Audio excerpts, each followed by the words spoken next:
Here now, former White House Chief of Staff Reince Priebus and House Minority Whip Steve Scalise. I got to start with you tonight, Reince Priebus. First, when you talk to all of your friends in your great state of Wisconsin, will you please tell them, on behalf of this audience, that the dairy farming they do, the other farming they do, and dairy farmers never get a day off. It's impossible. That it's more than taking a seed and digging a hole and putting the seed in the hole and covering it with dirt and putting water. That it takes real science, agricultural ingenuity, technology, advancements to feed the whole world and the United States. Will you please say thank you for me for what they do and the hard work they put in every day? No. Absolutely, Sean. In fact, my first job was on a farm next door to our house in Pleasant Prairie, Wisconsin, and it is hard work, but it's technical work, and it's something to be celebrated. But look, people talking about Joe Biden and you know, this fight that's happening in the Democrat Party, just remember why Mike Bloomberg got into the race. He got into the race because Joe Biden collapsed. And why did he collapse? He collapsed because he flopped in the debates. He forgot basic facts, what day it is, what office he's running for, what's the name of the Declaration of Independence. Wait a minute. I can do it. During the impeachment, we're endowed by we're endowed by the thing, you know, the thing that we're endowed by. The thing being God Almighty in heaven that made everything. Yeah, go ahead.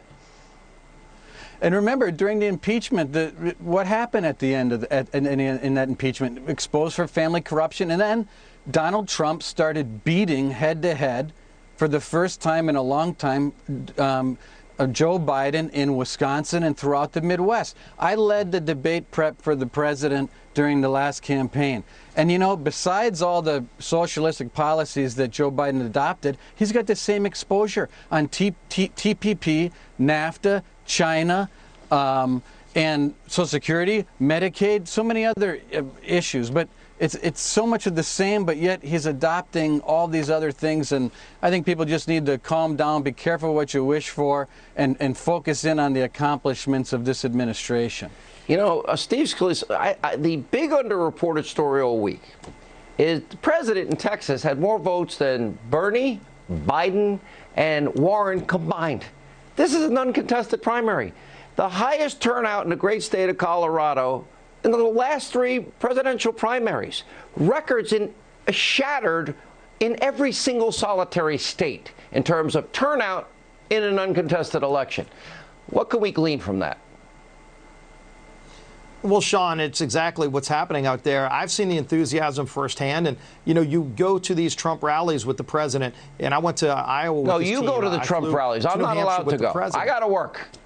Oh, yeah. But, you know, and you had to go to that Biden event in New Hampshire, but I went to the Trump rally with the president, and you had not only tremendous enthusiasm, there were more than 50,000 people that tried to get tickets in New Hampshire, and 11,500 people could fit in the arena. And the enthusiasm in that arena was off the charts. But on the streets, we saw it, too. I would go to some of those primary locations. Don Trump Jr. was out there, some of the other family members, Ivanka was there, and you would go, and there would be maybe a large group of Trump people, and then when you would look over at the Democrats, all the candidates included, there were more Trump people than all the other candidates included, and then President Trump broke the record in New Hampshire for the most votes, doubled the number that Obama had set, and that was the previous record for a sitting president. The media doesn't want to report this enthusiasm because they know there is no enthusiasm on the side of Joe Biden, and Reince is exactly correct. They got him out there because they thought he'd walk away with it. He wasn't, and then so you saw all these other people coming in, and then they gave him mouth to mouth, you know, and brought him back to life in South Carolina. Who is it going to be? Biden? Or does Bolshevik Bernie have a shot? Real quick, exit question, Reince. I've said Biden to you 6 months ago. It'll be Biden. What do you think, Steve? Biden, but a very fractured primary in Wisconsin.